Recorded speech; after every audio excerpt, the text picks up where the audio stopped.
네, 다시 찾아왔습니다. 강남 푸른 정신과의 정신과 전문의 신재현입니다.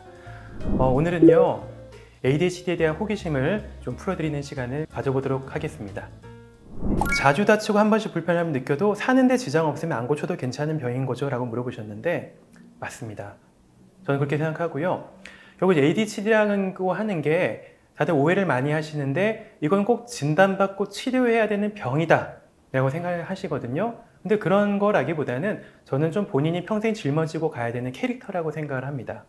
게임을 해보시면 아시겠지만 어떤 게임을 보면 캐릭터의 능력치가 있잖아요. 공격력, 방어력, 점프력 등등등이 있는데 나는 다른 거는 괜찮은데 집중력만 떨어져 있는 사람이라고 생각을 하시면 되는 거예요. 근데 이 상태에서 계속 살아가도 지장 없으면 괜찮습니다. 나는 원래 산만한 사람이고 좀 특이하고 독특한 캐릭터다라고 생각하면서 평생 사는 사람 굉장히 많아요. 제가 볼 때는 연예계에도 굉장히 많은 것 같아요. 아마 떠오르는 그런 연예인들이 있으실 거라고 생각이 되는데요. 그래서 이제 그런 독특한 특성을 가진 것이 본인의 개성이고 이런 것들이 삶에서 잘 녹아나면서 적응해서 사는 거라면 문제 없습니다. 병이냐 병이 아니냐의 기준을 생각해 보면 제일 중요한 기준은 바로 기능이거든요. 내가 이 병으로 인해서 생활에 지장이 많다. 산만함과 충동성 때문에 해야 될 걸 못하고 있고 지장이 너무 많아요 하면은 병이라고 생각하고 치료를 받으시면 돼요. 근데 이런 것들이 있긴 한데 이분처럼 내가 이렇게 사는데 별 지장 없고요. 가끔씩 불편하긴 하지만 난 그래도 나의 매력이라고 생각하고 살아갑니다 하신다면은 치료 안 받으셔도 됩니다. 이렇게 생각하시면 좋겠습니다.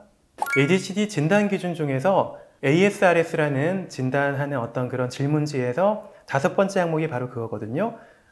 손과 발을 계속 나 혼자서 계속 꼼지락꼼지락 한다. 이런 항목이 있는데요. 거기에 공감하는 댓글들이 굉장히 많은 것 같습니다. 실제로 네, 저도 지금 좀 그럽니다만 많은 분들이 뭔가에 집중을 하다가 보니까 나도 모르게 손발 좀 꼼지락꼼지락 하는 경우가 굉장히 많거든요.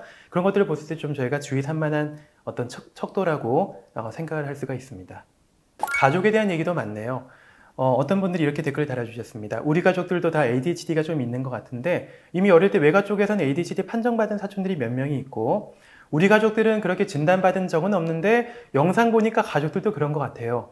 라는 분들도 있습니다. 저도 이제 ADHD 진단할 때 꼭 물어보는 측면 중에 하나가 가족분들 중에서 혹시 진단을 받으신 분이 있는지 꼭 물어보고요. 만약에 진단받은 분이 없다고 하면은 혹시 진단받은 적은 없지만 굉장히 좀 충동적인 사람은 있는지를 여쭤봅니다. 그럼 이제 많은 분들이 이렇게 대답하십니다. 아버지가 좀 욱합니다. 라든지 술 많이 마시고요. 좀 자기 제어가 잘 안 되는 분이셨어요. 라고 대답하시거든요. 그러면 조금 더 이런 유전력의 가능성이 높아진다고 볼 수가 있습니다. 생각보다 ADHD를 가지신 분들이 단독으로 나만 이렇게 산만한 사람은 잘 없는 것 같아요. ADHD를 진단받으신 분의 가족을 한번 살펴보면 되게 좀 산만하거나 충동적이거나 되게 말도 많고 좀 부산하고 왁자지껄하고 이런 분위기가 전체 좀 녹아있는 것 같거든요. 좋은 쪽으로 풀리면 좀 화기애애한 거고 나쁜 쪽으로 풀리면 좀 학대라든지 그런 어두운 측면들이 있는 가족들이 꽤 있습니다. 그래서 가족의 특성들을 한번 잘 살펴보는 것도 내가 ADHD인지 아닌지를 살펴보는 데 좀 도움이 되지 않을까라고 생각을 합니다. ADHD가 나중에 성인이 되어서 소시오패스나 나르시시스트 또는 사이코패스와 겹치거나 변할 수 있는지가 궁금합니다 라는 댓글도 달아주셨습니다.